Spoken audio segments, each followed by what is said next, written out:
Hello everyone! Welcome to the Arc 2 ReZero web novel live readings! And this will be chapters 17 and 18 today for you guys. I hope you're all having a nice day. I'm really excited to get these chapters for you. I think these ones are really good and exciting. Yeah! And then... hello everyone. I think we are ready to introduce ourselves from top to bottom. Starting with you, Carmen. Oh, God. Hi, everyone. I am Carmen, resident Australian of the server, and editor for Reverie. Hi, I'm Citrus, or Iris, whatever you want to call me, and I'll be narrating today.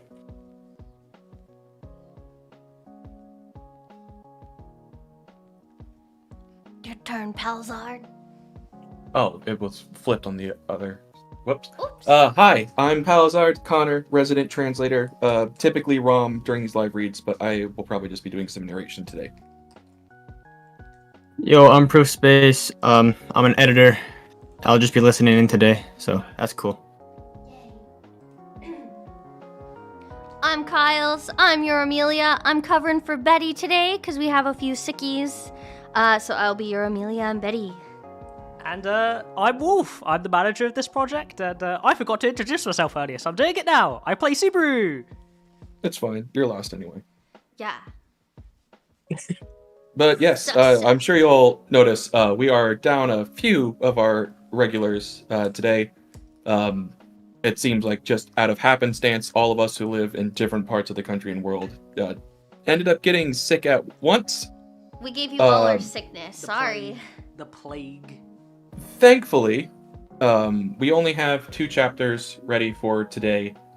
So we're really only missing the one VA, which our lovely Kyles is taking over for us. That's so nice. I'm lovely. You are. All right. So for chapter 17 is already in the chat. Yes, it is. I pinned it and everything. If you want to follow along, feel free to follow that pinned message. You can also grab both the chapters in our description below. And is everybody ready to get started? Belly, thank you so much for becoming a member again for 4 months. Oh my god, thank you so much, Thank you, Belly. And Belly also gave us a server boost, so thank you as well. Yes. That's Thank awesome.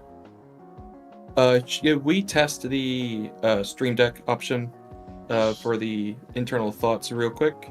Fantastic idea. Oh, I almost forgot. We were going to set the mic up. Thank you for the reminder.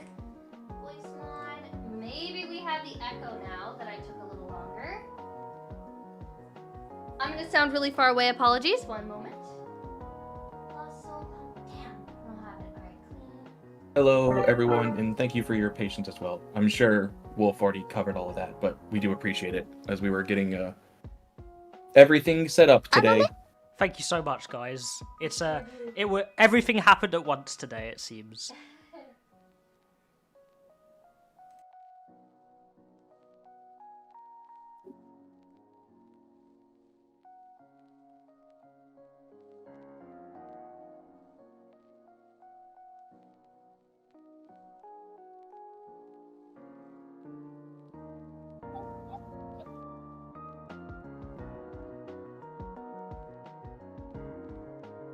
Just one more moment. This is something we do need to test for streams. We couldn't do this part ahead of time, unfortunately. That's a bit long for the delay even through Discord.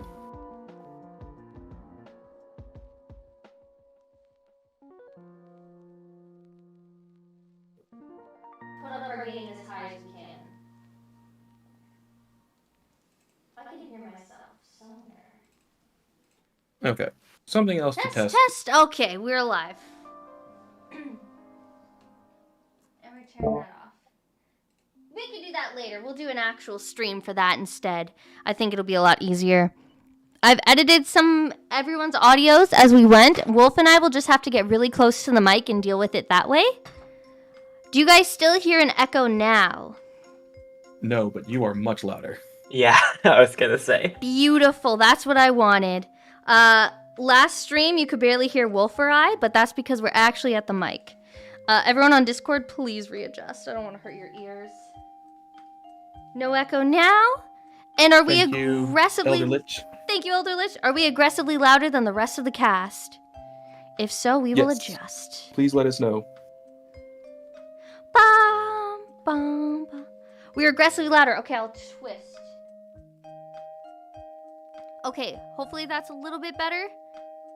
Wolf probably won't be right as close to the mic, but it is fine. Okay, we'll probably be moving a little bit. Our mic is a little sensitive.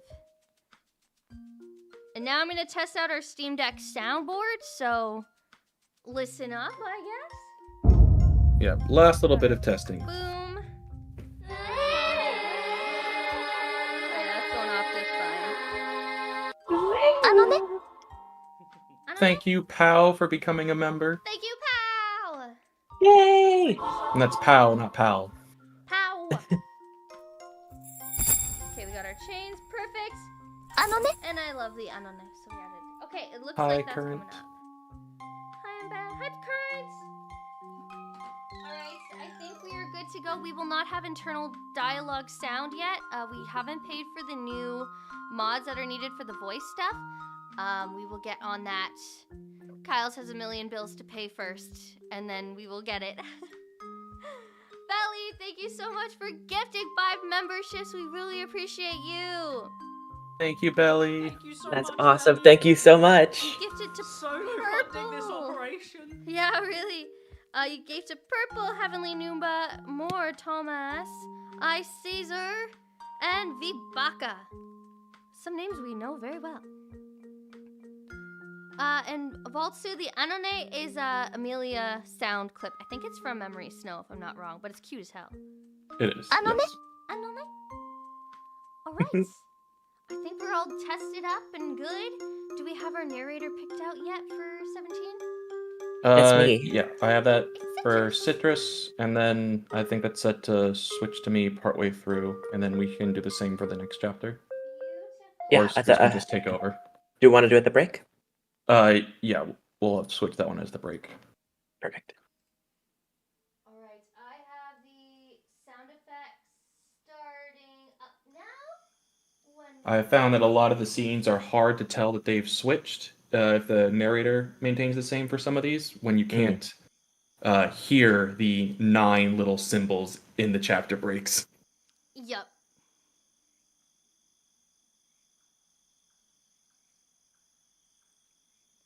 All right. If we're all set, then Good to go?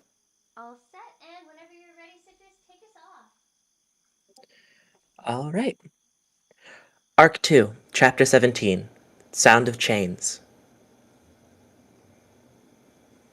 So, since neither Ram nor Rem could come tonight, Subaru, I'll be supervising your studies tonight instead. I see. That makes me happy. What a major surprise. Oh, sit down. Sit down.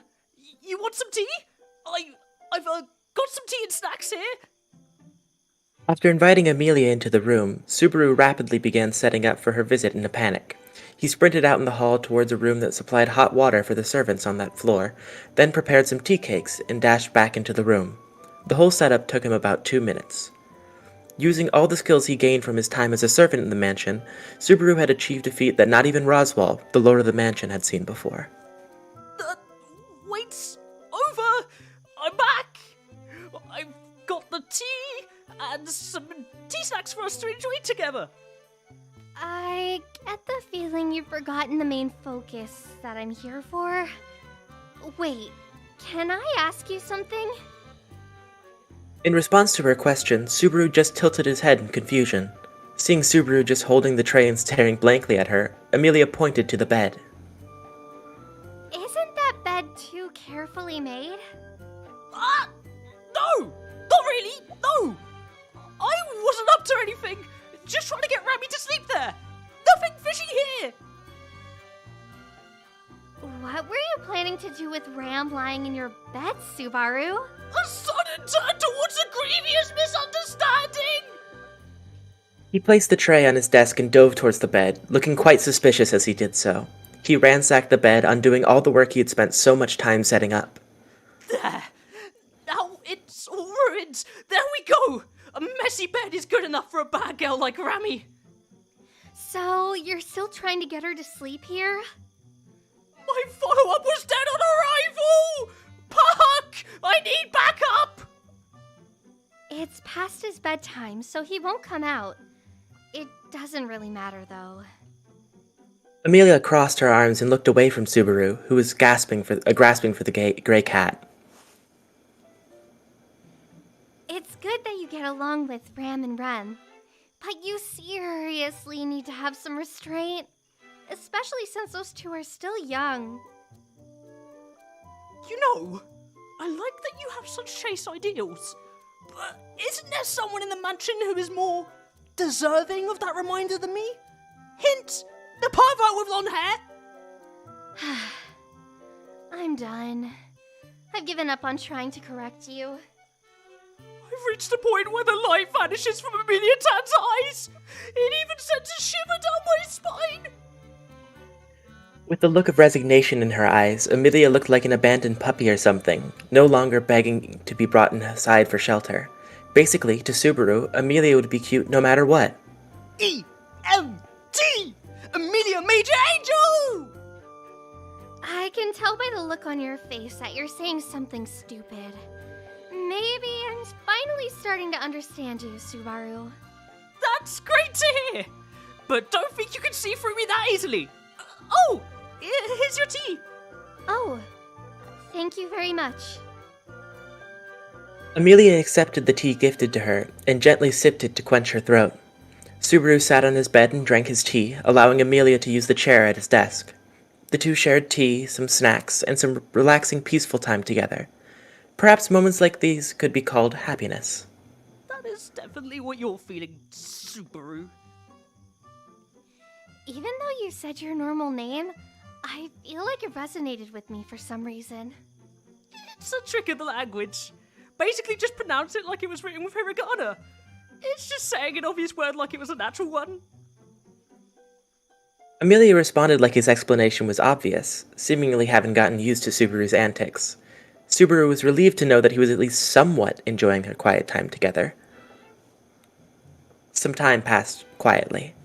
I didn't come to have fun, so no more relaxing. You came to a man's room at night and you're saying it wasn't to hook up? You're gonna get burned doing that! You know I can still use magic without Puck, right? The temperature in the room cooled suddenly. One could almost hear the air crackling dryly. When he noticed the steam coming from the tea was growing stronger and thicker, Subaru came to the conclusion that he could no longer stall. With a somewhat bitter grimace, he moved to his desk. Oh, okay, I understand. Let's study diligently. A heart-throbbing lesson with Amelia Tan in a private setting at night. I'm getting a little turned on just thinking about it. Yes, I understand. First off, what have you been working on? Amelia had given up the open seat to Subaru and was standing on the side with a hand on the back of the chair. Subaru opened up his textbook and notebook, getting nervous from the feel of her breath on him. I'm working on my eyeglyphs at the moment. The collection of children's fairy tales are mostly written with eyeglyphs, so my current goal is reading it. A collection of fairy tales? Amelia picked up the book with the red-brown spine and quickly checked through the contents. Suddenly, she stopped turning the pages, earning a look up at her from Subaru. Find something interesting? Huh? Oh, a little, but not really. Well, I'm sure you'll understand once you can read this, Subaru. Closing the book loudly, Amelia sat down and moved towards the bed. For some reason, just seeing Amelia sitting on his roughed-up bed was getting him a little excited, so Subaru was getting restless. She stretched her arms out, seemingly oblivious to Subaru's animalistic instincts. I was going to talk to the little ones. I can only speak with them during Dark Sun. But Ram and Rem asked me to do this. I'm putting you first today, Subaru, so you should be grateful. I'm super grateful. Your beautiful guidance is seriously a divine mercy. That much thanks makes me feel a little embarrassed. Thank you, Rami! Remrin! Your consideration will absolutely not go to waste! Natsuki Subaru is becoming a man! Hey, wait! What about me? Subaru shouted out thanks to the twins for putting him in the situation, and then turned his attention towards the disgruntled Amelia with his hands thrust out. I'm super grateful for the help you've given me, Amelia-tan. Do you want a massage after we're done studying? I'd like to show my gratitude for all the help you've given me, and I'd really like to help you melt away your fatigue from the day by rubbing your hands, feet, and back. I don't think I like that idea. The way you're moving your hands is kind of gross. Damn my honesty! Although, I can't say I dislike it either. Amelia sighed at Subaru, who was leaning against the desk and pretending to cry. She clapped her hands together, a familiar action that punctuated the previous conversation. Look, we can't mess around forever. We have work tomorrow. So let's get it done before it gets too late. So let's get started. Yeah, roger that! You can have the rest of the sweets, Amelia-tan. Yes, thank you. But isn't that a snack? I guess it's common in other worlds to refrain from snacking for girlish reasons. While understanding such useless knowledge, Subaru began writing the day's text with Amelia right behind him. Once he set himself to the task, Subaru was able to concentrate on his studies. While Amelia's presence was certainly a distraction, he was no longer in a hurry now that he seemed to be able to accomplish the goal of make the promise. With his mind calm, Subaru calmly wrote down the characters. After a short period of silence, Amelia called out from behind. Huh? You haven't got off task nearly as much as I thought you would. It's because I'm focused. I'm the type of guy who gets into something and then can't see what's going on around me. That's why I go straight for the person I like. That's good to hear. I mean, so long as you're not making eyes at me. Subaru was flabbergasted at Amelia's teasing attitude. It seemed highly likely that Subaru's approaches hadn't been taken seriously by her so far. He wanted her to believe him, at least a little, since he was being so direct. But I guess it's impossible for me to seduce someone without putting them in a teasing mood. I'd die of cringe and humiliation otherwise. I'd be like the nobles in the Heian period, shortening my life for the sake of love. Yeah, no more teasing or playing around. I really wish you were this serious all the time. Aren't you worried Ram and Rem will give up on you? Amelia was sitting on the bed, holding one knee and muttering to Subaru, who was holding his head in his hands. Her skirt was short, so she looked rather revealing. However, she didn't seem to notice, as she was unfamiliar with the subtleties of such an invitation. Subaru leaned back just a bit and concentrated his vision with all his might towards the corners of his eyesight. If he looked directly, she would notice, so he acted like he couldn't see her. This must be the secret technique from the young bloodline. The gate is open! Subaru experienced a strange sense of a purpose flare up inside of him. Amelia's expression didn't change as she kept her eyes looking down. While still unaware of his intentions, she held an agitated pose and continued to speak using few words. Hey, Subaru, I hate to have to ask this, but why can't you be serious like this more often? It's my policy to be seriously unserious. Guess you aren't in the mood for that kind of answer right now. Am I right? That's right. Time to be serious. Ram was also complaining about this a little bit. That you seemed like you were, cutting corners in the middle of your work, Subaru. Amelia's voice faltered a bit as she questioned him, as if she was confessing something. Subaru, however, couldn't help but frown, hurting inside from her words' accuracy. I have to admit, that saying I was cutting down corners at work is definitely an accurate assessment. Subaru was, in fact, not really committed to his work. More accurately, he had not intentionally not been doing a great job as to better align things with how they happened in the previous route. He had actually learned how to do his job to some extent, a stark difference to the previous week when he'd barely understood it.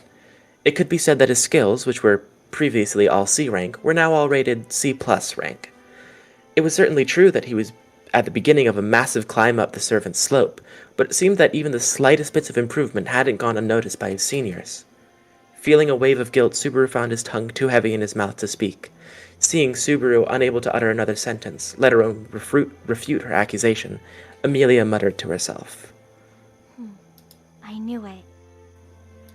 Well, at least you look like you feel guilty about it. You seem to show integrity at the strangest times, Subaru. You don't slack off on your studies at all, for example. Well, I have my reasons. Or rather, I'm studying for my own good. You know, saying that makes me realize everything I do is for my own good. Oh, that sounded really bad out loud in hindsight. I've made trouble for the twins for my sake, worked hard for things that were really good for me, and I've even started cutting corners in other aspects of my life. It's like the worst kind of triple threat. I'll try to make you think better of me tomorrow. So please forgive me, my queen. I have no objections. Wait, that sounded a little off. Amelia tilted her head to the side, perhaps a little uncomfortable with what she said and how. Subaru was simply relieved to see her mood softening, but he still firmly believed from the next day onwards he would make good on his word. At the very least, it was true that, after that night, he wouldn't have to cut corners at work anymore, since he wouldn't have to repeat the days he's already lived. Therefore, he felt that it was a good night to commit to working harder. I'll be able to return the favour to Ram and Rem after what they've done for me these past 4 days. Then again, just because I stopped cutting corners doesn't mean I'm suddenly going to have my skills rapidly increase. The right mindset is important for things like this. My diligence has a value that can't be measured. Yeah, you can say it's priceless. You were doing so well, but now you're joking around again. Have you finished studying? For today, yeah. So now, I'd like to ask you a question, Amelia-tan. Will you hear me out? Subaru looked at Amelia with a downturned head, his eyes looking up, and while fidgeting with his hands. It was his signature beg attack. He attacked her maternal instincts directly with it, but Amelia just seemed to be put off by it. Oh no, I have a bad feeling about this. That's a hell of a negative reaction! It isn't like that at all! I just wanted a reward or something to motivate me to work even harder tomorrow. A reward? I should warn you, I don't have any money at my disposal. I was a broke loner too before I got my first pay. Well, just listen. The thing is, I'm going to seriously work super hard starting tomorrow. So, let's go out on a date! His thumb was pointed and his teeth were flashing. In his opinion, it was his best pose. Amelia looked at Subaru, blinking her eyes at his request in strange pose. Date? What's that? When a man and woman go out together by themselves, it's called a date. Only the goddess of love knows what will happen between them. So, you went on a date with Rem today, huh, Subaru? My dating virginity was taken away from me! No! I've been defiled! Subaru started sobbing with watery eyes as he wrapped around his arms around himself to grab his own shoulders. Amelia just smiled and waved her hand dismissively. Yeah, I get what you're asking. You want to go out together, but where would we go? There's this super cute dog in the village near the mansion. There's also this, flower garden and it's really beautiful. I'd love to weave the scene of Amelia and the blooming flowers together, forever with my meteor. His starting gear was currently sitting in a corner, which had been recovered alongside Subaru after the Battle of the Loft House. The contents of the plastic bag were untouched, so the cell phone, not to mention the snacks, were still in good condition. If I had a charger and an outlet, I'd fill my memory card to the brim with pictures of Emilia Tan, a new background image for every day. Oh, I really wish I could do that now. Damn it! Why couldn't you have been summoned to another world as well, Thomas? All Subaru could do was lament the gap in technology between that world and his own, calling out the name of a great inventor. The battery on his cell phone was already down 1 bar on the display. It was only a matter of time. I've got no choice but to hope that we can eventually recharge the battery with lightning magic or something. That sounds like something straight out of a kid's anime. To the village? Amelia was standing in front of Subaru, who was talking to himself, and put her hand to her cheek, looking up in deep thought. Subaru remembered that she had been troubled by the same thing last time. He didn't remember her being so hesitant to go out with him specifically, so he tried to recall how he had encouraged her to agree. That damn dog is seriously super cute! You should come see it! But that might cause trouble for you in the village. The kids are so sweet and innocent! A real army of angels! Let's go see them! Alright. I get it. I'll go with you. And the flower garden is super pretty too, so let's... Wait, really? He felt like it was almost too easy, like he was getting fooled. Amelia was already outing a Subaru, who had instantly doubted her. If it motivates you to start working hard tomorrow, I'll go out with you. So you can't goof around as much anymore, you know. I won't! It'll be super amazing! We could even ditch the dog, the kids, and the flower garden, and be alone together! Wasn't that the whole point of this date? Amelia had countered his suggestion with a single remark. The two exchanged a few more words for a while until they realized that it was getting late, and Amelia stood up from the bed. Well then. If you're tired, you're welcome to sleep there on my bed.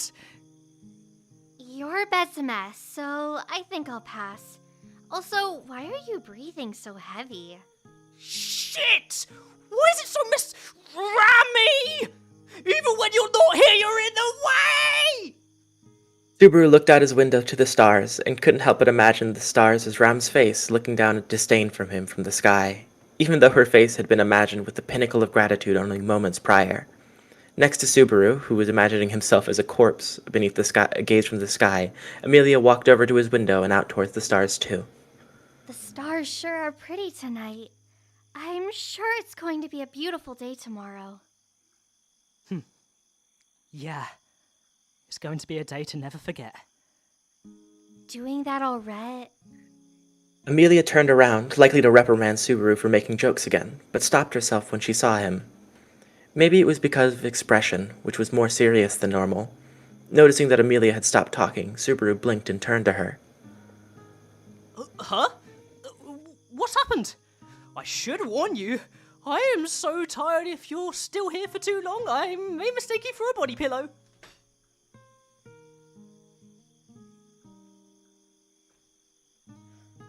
I knew it. You are a weird boy, Subaru. Where did that come from? What did I do? Subaru was surprised by her sudden comment. Amelia walked away from the window and across the room, right past Subaru. Nothing. When she reached the end of the room, she grabbed the doorknob and looked back towards him over her shoulder. Well then, Subaru the butler boy, remember that starting tomorrow, you have to work extra hard. A reward is only given to those who deserve it. She raised her arm and hand like she was saluting and flipped her silver hair, leaving a wry smile behind. Her form had disappeared outside the door before he could respond. She was beyond his reach, even with his outstretched hand. The door closed with a soft sound, and Subaru was left alone in the room. Whoa! Whoa! No way! I'm so motivated right now! Seriously!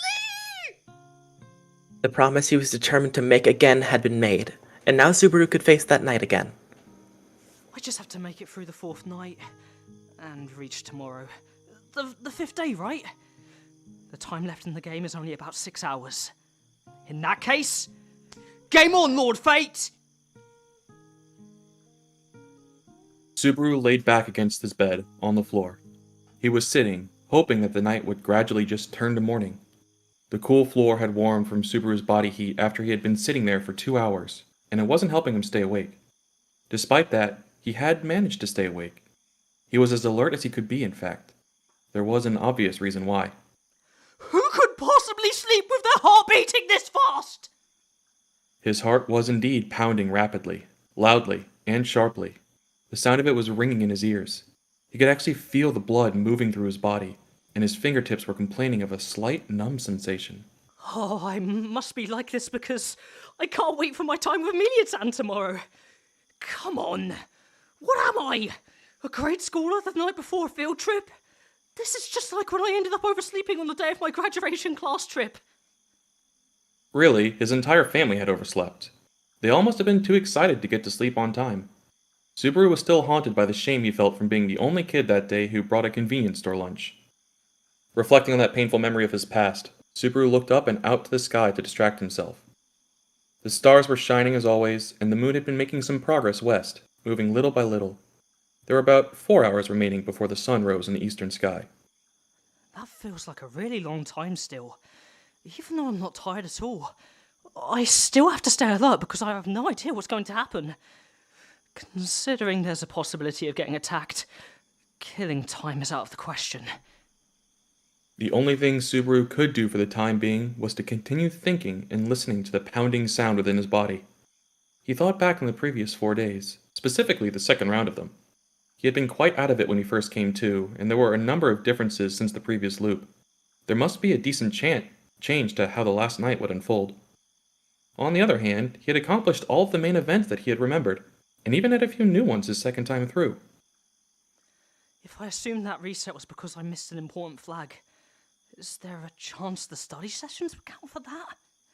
I can't deny that there's a chance, but... He thought that if there was some kind of entity that had thrown him into the loop, it would be hard to say if it would judge a study session to be that important. That said, he couldn't sense any other major changes. His relationship with Amelia was the same, and if anything, he had an even better relationship with Ram and Rem than he had before. If I were to say I had any regrets... He hadn't managed to run into Beatrice that night. In the previous world, Subaru had trespassed into Beatrice's room using his door-cracking ability, right after he had made his promise to Amelia. They hadn't talked about anything important, so he thought the chance of there being an important flag there was pretty low. Regardless, compared to the previous world, his relationship with Beatrice was worse than before. He had been so busy, Subaru had barely any opportunities to run into her the past 4 days. Then again, whenever we've come face to face, last time we just fought, argued, and basically hated each other. Even as he complained, Subaru couldn't shake the tug he felt at his heart. While he didn't have much of a conversation with Beatrice, it was unquestionable that in the second iteration, she had been the one who had saved his heart. It was her brazen attitude and dislike of Subaru that had allowed him to find relief and recover. I should have at least thanked her.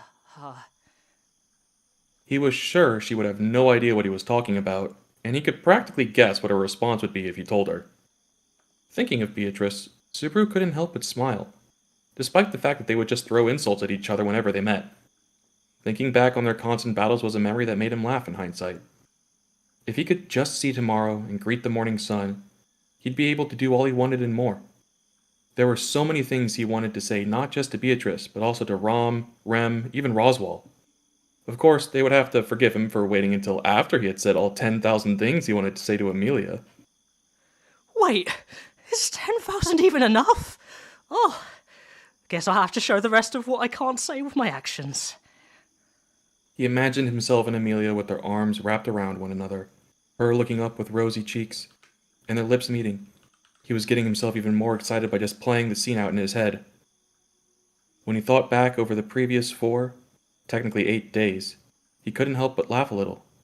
Then, perhaps to his inner peace, he felt his eyelids getting heavy, even though there was less than 3 hours left before morning.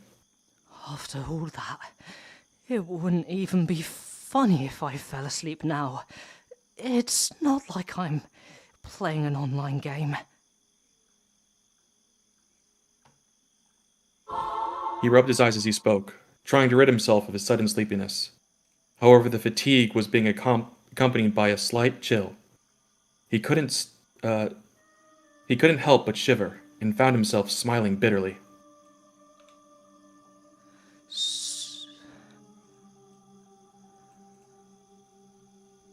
He held his shoulders and started rubbing them in an attempt to warm himself back up, but no matter how much he tried, he didn't feel any less chilly. He wasn't feeling less sleepy either. Strange. Subaru could sense the shift away from the optimistic outlook he had held before. This isn't just chilly. It's painfully cold. With a closer look, Subaru could see the goosebumps all over his skin, even beneath his jacket. He felt chilled to the bone and couldn't stop shivering. This wasn't right. The climate in the other world was fairly mild, similar to that of late spring in his old world. The days were usually warm enough that he had to roll up his sleeves of his jacket. So why were his teeth audibly chattering? Oh, no. Don't tell me this is... He started shaking more, only from fear rather than cold, and fell against the floor. He put his hands against the floor to try and push himself up, but his whole body had started trembling, and he couldn't manage to push himself up at all. After nearly 30 seconds, he finally managed to get to his feet. He knew if he wasn't careful he could fall at any time, as his legs and knees were shaking. He felt faint, and a sense of weakness in his arms and legs. The noisy beat of his heart was slowing down, and even his thoughts were becoming sluggish. His entire body was getting weaker. It was the point he didn't think he could keep breathing if he didn't focus on it. Subaru moved forward at the pace of a crawl, practically having to drag his legs into the hallway. Panting, and with his lips trembling, Subaru tried to call for help. Somebody! His voice was hoarse, and felt like it was caught in his throat. His breathing had slowed, and his dry throat ached from just taking in the air, the fatigue seeming to have overcome his lungs. Subaru's mind was overwhelmed with a single thought. This is bad. He couldn't think of a single solution to the problem. He didn't even know what was being done to him. The only thing he did know was the fact that his life was in danger. He grunted and forced himself towards the stairs. It was a familiar path and was fairly close by, but despite that, it felt like his goal was light years away. Just reaching the staircase winded him, and each step up them felt like it destroyed a piece of his soul.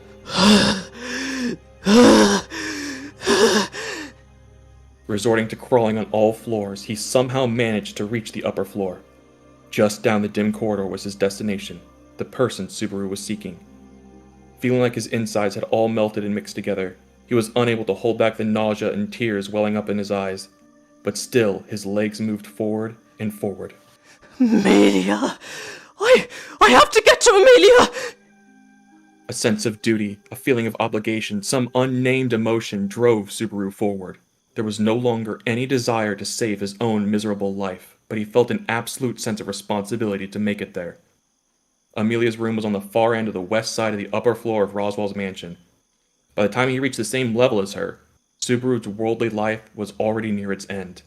If anyone looked at him objectively at that moment, they would probably turn away at the cruelty of it. With his weight against the wall, dripping with feces and urine, his face smeared with tears and vomit, the figure of Subaru no longer met the bare minimum of appearing human. His whole body felt sluggish, every single muscle refused to move. His destination was only a few steps away, but it seemed as far as the clouds to Subaru.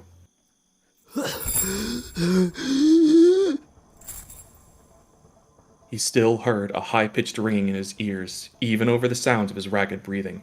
So it was nothing short of pure dumb luck that he managed to hear another strange sound. A sound like the clanking of chains. It was a bizarre sound and stopped him in his tracks. His body, which had been braced against the wall, slid down almost all the way to the floor. He tried to stop himself, to stand his ground, but he couldn't hold on, and he collapsed towards the ground. What? The next instant, Subaru felt a shock. His whole body was knocked back. Subaru, who was supposed to have fallen to the floor, was instead blown away. His body bounced on the ground repeatedly, smearing the floor with his face. Only then did he realize he had been hit by an enormous impact. There was no pain. There was only a nagging, numb discomfort that stretched from the ends of his limbs to the center of his abdomen. A sense like the numb feeling of cut-off blood flow came over his entire body. What the... He tried to lift himself off the ground, mouthing the words, "The hell happened?" But his trembling arms were not strong enough to even push against the ground. No, that wasn't right. It wasn't that he couldn't push. He couldn't even balance on them. Actually, why isn't my left arm even showing itself when the right one's